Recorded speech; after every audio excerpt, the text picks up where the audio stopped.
Okay, hari tu I dah buat video soalan pasal IPG Part 1. So, hari ni kita nak sambung dengan soalan IPG Part 2. So, banyak...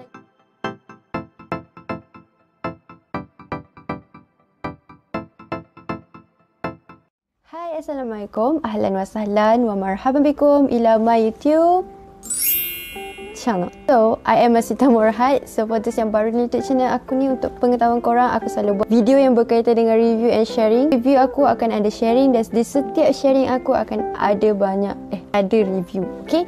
So, untuk video hari ni kita buat untuk sambungan. Last week I dah post video pasal soalan pasal IPG Part 1. So, hari ni kita akan sambung dengan soalan pasal IPG Part 2. Okay? So, without kita bercakap banyak, jom kita start dengan soalan-soalan tersebut. Okay, untuk soalan pertama untuk part 2 ni, dia tanya, kalau kos pendidikan Islam, ada kena hafal surah ke? Okay, soalan adik ni sangat-sangat bagus. Which is yes, untuk kos pendidikan Islam, untuk PPI SMP Sen 2, korang akan ada subjek iaitu Taranum wal Qiraat. Which is untuk subjek tu, korang memerlukan untuk hafal surah, which is surah Juz'ul Amma yang juzuk 30 tu kan. Lagi aku terlupa. So, korang kena hafal surah tu. And then, dalam subjek tu juga korang akan belajar Taranum dan juga korang akan belajar Qiraat. Which is, nama pun subjek Taranum wal Qiraat. So, dia ada Taranum dan juga Qiraat. Okay. Assalamualaikum, akak. Saya baru je tengok channel akak tadi. Lepas tu kan, nak tanya sikit, assignment kat IPG macam mana bentuk dia, and kalau first masuk tu lecturer ada beritahu tak macam mana nak buat assignment? Okay, so kalau pasal assignment, dia sebenarnya depends on IPG dan juga depends on subjek. Macam IPG akak, satu subjek dia akan ada assignment, dan assignment tu biasanya ada 3 soalan, which is soalan pertama dia akan minta kita buat essay sebanyak 1000 patah perkataan. And then yang kedua, soalan kedua tu biasanya presentation, dan kita diberi masa 10 minit untuk bentang tapi berkumpulan. Dan soalan yang ketiga biasanya quiz. Basically quiz tu dalam 10 markah macam tu. Tapi ada juga assignment yang memerlukan kita untuk kena buat lakonan ke, buat persembahan ke, kena buat bahan bantu mengajar ke. Itu depends on subjek tu lah. Tak semestinya IPG akak soalan-soalan assignment akan sama dengan IPG lain. Tak semestinya. Mungkin akan sama, mungkin tak, ataupun sebagainya. Ada depends on IPG. So, kalau awak tanya lecturer akan guide ataupun tak korang punya assignment tu, insya-Allah biasanya mula-mula masuk lecturer akan guide dulu macam mana.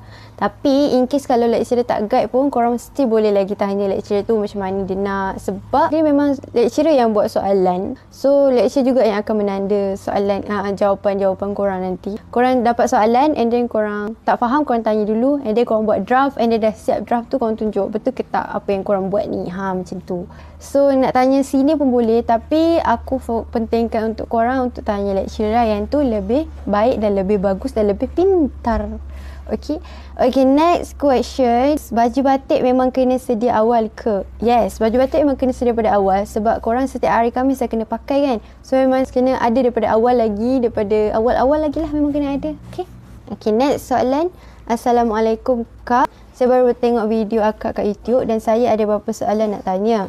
Kalau pergi kelas boleh tak pakai baju macam baju kedah atau baju kebaya, ataupun baju kurung sahaja? Dia tanya baju kedah ataupun baju kebaya boleh ke? Jawapan dia tak boleh. Hanya baju kurung berpesak sahaja dibenarkan pakai. Okay, lepas tu ada juga yang tanya, boleh ke nak pakai mini kurung? Mini kurung kan sekarang yang macam pendek sikit kan, yang atas sikit daripada lutut kan. Tak boleh sebenarnya. Sebab yang dibenarkan hanyalah baju kurung yang berpesak. Kita, memanglah korang cakap, ada je sini yang pakai. Yes, memang ada. Memang ada yang pakai baju kurung, mini kurung lah, apalah. Kita kena latih diri kita untuk berdisiplin. Sebab kita ni nanti nak jadi cikgu kan. Kita nak jadi cikgu, so kita kenalah practice diri kita untuk jadi berdisiplin daripada awal. Ni dah belajar pun dah tak berdisiplin, apatah lagi nanti dah mengajar. So, aku share ni pada pandangan aku. Tapi kalau aku cakap macam aku, bukan menandakan aku tak pernah buat kesilapan tersebut. Yes, aku pernah buat kesilapan tersebut dan insya-Allah aku akan baiki dari semasa ke semasa. Gitu. Okay, soalan dia yang seterusnya, dia kata kasut perlu tumit ke tak? Yes, kasut kena ada tumit, which is 1.5 inci. Korang boleh refer gambar ni adalah antara contoh kasut yang 1.5 inci tu. Okay, lepas tu soalan next ialah kasut warna lain dibenarkan tak untuk dipakai? kasut warna lain tak dibenarkan kecuali korang nak pakai masa outing tu boleh. Kalau untuk pergi kelas, untuk pergi orang panggil rasmi lah, untuk pergi kuliah, pergi kelas, korang hanya dibenarkan pakai kasut kulit hitam. Ataupun kalau ada sukan, korang baru boleh pakai kasut sport shoes. Okay, tak boleh kasut warna lain. Kasut hitam, kulit dan 1.5 inci to make dia. Okay. Okay, next question. Kalau masuk IPG nak pilih roommate sendiri boleh tak? Basically, masa awal-awal masuk, korang tak boleh lagi nak pilih roommate sebab biasanya pihak pengurusan yang akan tetapkan. Mungkin dia akan choose secara random je korang akan duduk dengan siapa. Mungkin korang, rezeki lah korang dapat duduk dengan classmate, tapi rezeki juga korang dapat duduk dengan bukan classmate sebab korang akan dapat berkembangkan korang punya friendship gitu. Tapi nanti bila korang dah naik SEM, dah boleh tukar bilik, that time baru korang boleh tukar roommate. Tapi nasihat aku nak tukar roommate, tolonglah tolerate dan juga berbincang dengan baik. Jangan sampai ada pergaduhan. Okay, soalan next dia tanya, hai, nak tanya sikit, saya ada, aku dengan lapak ni. Hai, saya nak tanya sikit, saya ada printer Canon IP4500 tapi dah lama tak guna. Agak-agak ada lagi ke ink untuk printer ni? Kebenarnya ink printer lama berapa lama? What? Lepas tu dia cepat habis ke tak guna? So maksud dia lama ke tak? Berapa lama ink tu kan? Soalan first dia tanya ink printer dia tu ada ke tak? I tak tahulah ink tu ada ke tak sebab I pun tak guna printer tu. So kalau kau nak tahu, kau try search dekat Shopee ke, dekat mana-mana website, tengok ada ke tak ink tu. InsyaAllah akak tolong carikan. Kalau ada, akak akan letak link dekat bawah. Kalau awak jumpa link tu, adalah tu ink tu. Okay. Lepas tu dia tanya ink printer berapa lama cepat habis ke guna. Kalau dia ikut pada jenis printer tau yang kita gunakan. Macam printer akak guna Canon E410. Canon pun ada banyak tau. Ada Canon yang mahal sikit, ada yang akak punya yang akak beli tu Canon E410 tu dalam 200 macam tu. So ink dia pun tak adalah banyak sangat, tapi boleh je lah guna. Daripada awal SEM akak beli ink tu guna sampai akhir SEM tu still ada lagi untuk guna untuk SEM depan. Still cukup lagi lah. So dia depends on printer tu lah. Nak cakap berapa lama tu tak boleh nak cakap lah secara umum sebab printer lain-lain kan. So ikut pada printer tu. So next question is, Assalamualaikum, saya nak tanya, kalau kasut kulit hitam tapi tak ada tumit tak apa kak? Okay, ni tadi aku dah jawab. Tak boleh, kena kasut kulit hitam tu kena ada tumit. Sebab itu peraturan yang dah termaktub. Kita kena jadilah manusia yang berdisiplin sebab kita nak jadi guru. Bagus kan adik-adik semua. Okay, soalan next ialah, Assalamualaikum sis, student IPG yang lelaki boleh pakai kemeja lengan pendek tak? Ke kena pakai lengan panjang? Kalau ikut buku peraturan yang aku baca, sebenarnya aku pun tak tahu sebab sebab IPG aku tak ada lelaki. So aku pun rajinkan diri membaca buku IPG. So berdasarkan buku IPG tersebut, dia mengatakan hanya baju lengan panjang sahaja dibenarkan. Baju lengan pendek tidak boleh, ya. Kawan-kawan, macam biasa kita kena jadi manusia yang berdisiplin. Okey, walaupun kita menyampah nak ikut tapi kita nak ikut, okey. Yes. Apakah barang yang tak dibenarkan untuk bawa ke IPG? Contoh cerik dan iron semua boleh bawa tak? Memang tak dibenarkan bawa barang-barang elektrik seperti iron, cerik, elektrik, water heater, rice cooker. Memang tak boleh bawa langsung. So janganlah bawa. Sebab apa rationalnya tak boleh bawa adalah, aku bagi contoh kisah ya. Dulu sebelum aku masuk, ada satu kisah ni sini aku cerita. Aku tak tahu lah dia kelentung ke apa, tapi benda ni rasional lah untuk, kalau dia tipu pun, tapi sebenarnya benda ni rasional untuk difikirkan. Which is, ada sehari tu, ada seorang ni dia masak nasi guna rice cooker. Suddenly tiba-tiba blackout satu blok dia. Korang bayangkan kalau satu asrama ataupun satu blok korang tu setiap seorang bawa rice cooker. Korang bayangkan kapasiti dia tak mencukupi. Sebenarnya kapasiti elektrik dia dah ditetapkan dah berapa-berapa untuk satu blok. Tapi bila semua bawa rice cooker, ada yang bawa, setiap orang bawa iron. So korang bayangkanlah nanti penggunaan elektrik yang terlalu tinggi dan akan menyebabkan blackout. Lagipun dekat IPG biasanya akan ada sediakan kemudahan iron, ada juga kemudahan cerik yang dekat pantry ke, dekat dapur ke. So korang jangan risau. Dan juga kalau korang rasa macam kalau tak bawa rice cooker nanti nak makan apa, korang jangan risau. Dekat kafe ada menyediakan makanan-makanan yang bagi aku berpatutan harga dia. So jangan risau semua benda tu. Okey.